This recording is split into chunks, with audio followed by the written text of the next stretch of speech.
ធ្វើការដឹកស្រូវចេញពីស្រែបងអូម៉ូតូនេះគេកែច្នៃដឹកម្យ៉ាងមកគេដែរបងដឹកដាក់ស្រួលបងចេញពីស្រែស្រួលមិនចាំគួរយកមកបានដឹកមកអេមកអានេះស្រែទៅ10ហិកតាម៉ូតូ14ហ្នឹងដឹកស៊ីផុយបង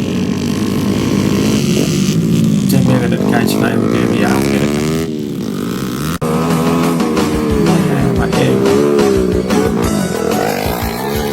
ចឹងបងប្អូនបាច់បារម្ភទេបើចឹងគួរយកក៏បានមានតែម៉ូតូមួយកែច្នៃដឹកបានដូចគ្នា